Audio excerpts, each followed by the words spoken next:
आप YouTube channel ला knowledge देख रहे हैं। सुनिए, तलाक दे तो रहे हो इताब ओ कहर के साथ मेरी जवानी भी लौटा दो मेरी महर के साथ। सुप्रीम कोर्ट में 3 तलाक पर एसजी ने पढ़ा शेर, यानी सुप्रीम कोर्ट के जज ने पढ़ा ये शेर।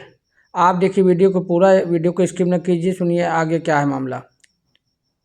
2019 में 3 तलाक कानून को लेकर दायर याचिकाओं में कहा गया कि एक साथ 3 तलाक बोलने के लिए 3 साल की सज़ा बेहद सख्त कानून है। यानी 2019 में यह कानून लागू हुआ था 3 तलाक पे।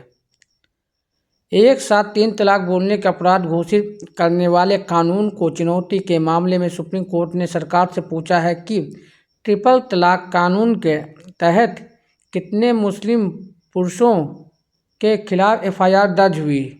कोर्ट ने केंद्र से कहा, यानी कि उन्होंने कहा कितने के खिलाफ केस दर्ज हुआ।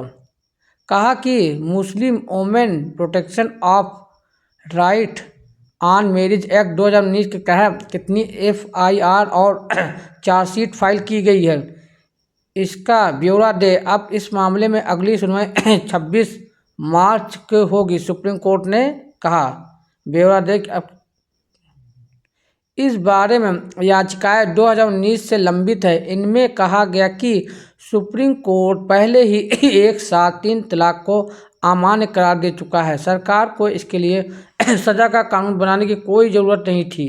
उन्होंने कहा जब उसको कर दिया, इसको कोई ज़रूरत नहीं। एक साथ 3 तलाक बोलने के लिए 3 साल की सज़ा बेहद सख्त कानून है। पति के जेल चले जाने से पत्नी की कोई मदद नहीं होगी, मतलब इस कानून में।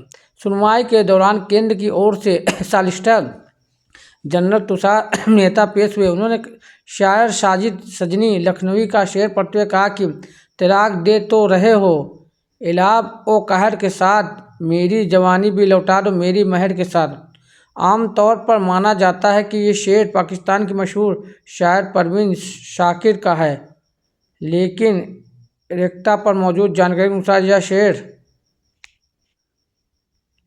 साजिद सजनी लखनवी का है। उन्होंने याचिका में सज़ा का लेकर उठाए गए पत्तियों पर कहा कि 3 तलाक में अधिकतम 3 साल की सज़ा का प्रावधान है, जबकि महिलाओं की रक्षा करने वाला कोई अन्य कानून बड़ी सज़ाओं का प्रावधान करते हैं। उन्होंने कहा कि किसी गतिविधि को दंडित करना पूरी तरह से विधायी नीति के दायरे में है, यानी सुप्रीम कोर्ट ने कहा।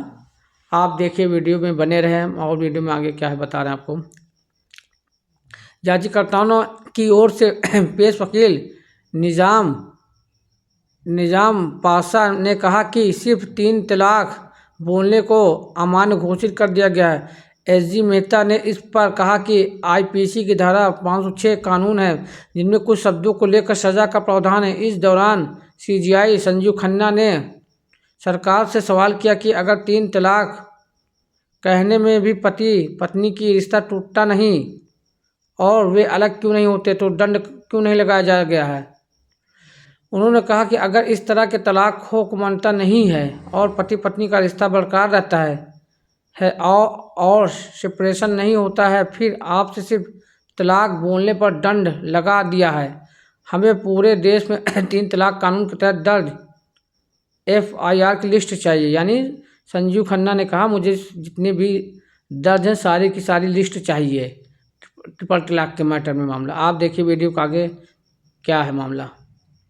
एडवोकेट निजाम पाशा ने कहा कि इस तरह मुस्लिम समुदाय के साथ भेदभाव हो रहा है क्योंकि किसी और समुदाय में पत्नी को छोड़ने का अपराध नहीं माना जाता है।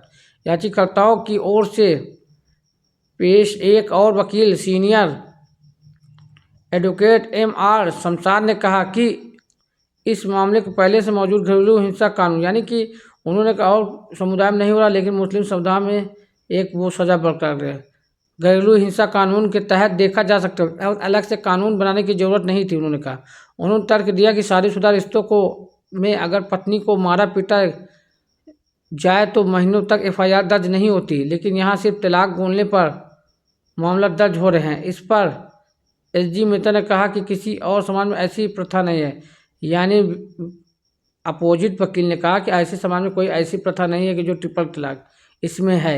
देखिए वीडियो आगे। इस बीच सीजीआई संजीव खन्ना ने कहा, मुझे पता है कि कोई वकील ये नहीं कह रहा है कि ये प्रथा ठीक है, लेकिन इनका कहना है ये कि क्या इस प्रथा को प्रतिबंधित करने के बाद भी इसे अपराध घोषित किया जा सकता है, जबकि 3 तलाक बोलने से तलाक नहीं हो सकता। यानी कि उन्होंने कहा जब 3 तलाक बोलने से तलाक नहीं हो सकता और आप उस पति को सज़ा भी दे रहे हैं, मतलब उन्होंने कहा संजीव खन्ना ऐसी बात नहीं है, क्या ये कानून ठीक है? आप हमारी वीडियो में वीडियो को लाइक कीजिए, शेयर कीजिए। हम आपको ऐसे ही नॉलेज देते रहते ला के और आपको दुनिया देश विदेश का।